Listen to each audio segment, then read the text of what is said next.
In Milei's talk, Unmasking the Keynesian Lies, he talked about Robinson Crusoe economics. In this video, we'll examine what Robinson Crusoe economics are. Think about the case of Robinson Crusoe on the island. Robinson Crusoe on the island, if he wants to consume, the first thing he has to do is work. He has to climb the palm tree and lower the coconuts. Because if not, it does not eat, right? I mean, can Robinson Crusoe consume something? If he doesn't lower the coconuts of the palm trees? No. And if he wanted to do something else, what does he have to do? He has to save some coconuts. What for? To make a ladder. And while he saves those coconuts and makes a ladder, that allows him later, with a ladder that could also go wrong, to lower more coconuts.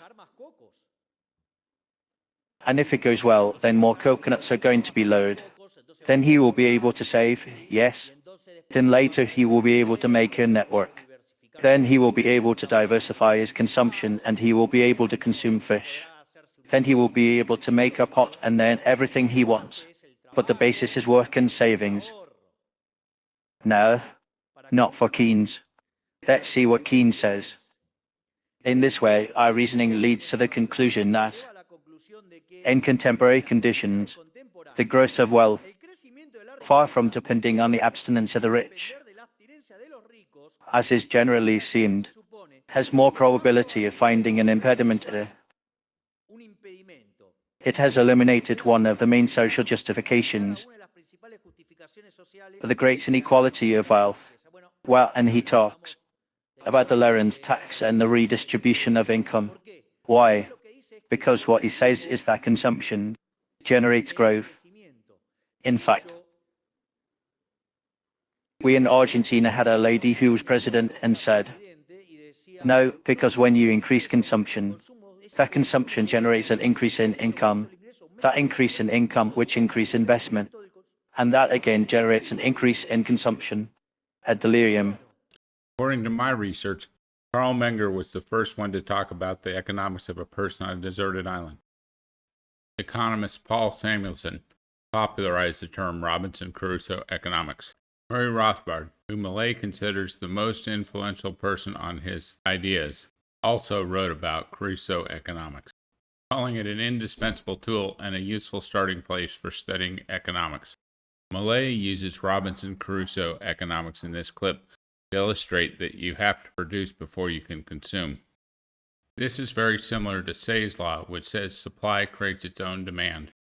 Then he explains that Keynes turns this on his head and says consumption creates production. One crazy Argentine politician even said, you increase consumption, that generates an increase in income, that increase in income creates an increase in investment, which creates an increase in consumption. So according to this politician, if we just stimulate consumption, we will end up with infinite growth. For those of you with more of an engineering bent, you'll recognize this as a positive feedback loop, which in engineering we know is inherently unstable. Unstable seems to be the perfect descriptor for what Keynesian policies do to an economy. While Milei uses Crusoe economics to show that production has to precede consumption, it also shows that economics is not a social science. This model is also used to demonstrate opportunity cost, scarcity, and specialization. As a growth economist, it's surprising that Milei didn't use this chance to demonstrate that invention has to precede production. Imagine the situation where Crusoe doesn't know how to build a ladder. He has to first invent it before he can produce it and before he can use it. Logically, you have to invent something before you can produce it. You have to produce something before you can consume it. That's what I call the law of causality in economics. I believe there are two other things illustrated by Robinson Crusoe economics. One is unit of account, the other is profit and loss. For anyone who's watched a survivalist show like Alone, you know they're constantly looking at calories. They're making sure that the activity that they do gets them more calories than it costs them. Thus, their unit of account is calories, which is a measure of energy, and which is an objective measure. A profit, then, is when an activity takes them less calories than they gain from the activity. A loss is when the activity costs them more calories than they gain from it. If their losses add up to more than their stored energy, they die. This shows that life requires a profit. Thus, when Marxists push for eliminating profit, they're pushing for death. John Locke talks about being in a perfect state of nature. And what is Robinson Crusoe's situation? He's in a perfect state of nature. No person can take his life, his liberty, or his property. Milei constantly talks about life, liberty, and property as the fundamental rights in a society. And we are returning to the state its primary function, which is the defense of life, liberty, and the property of individuals. The state of law is a concept that is based on the fundamental idea that all citizens have inalienable natural rights, among which is the right to life, liberty, and property.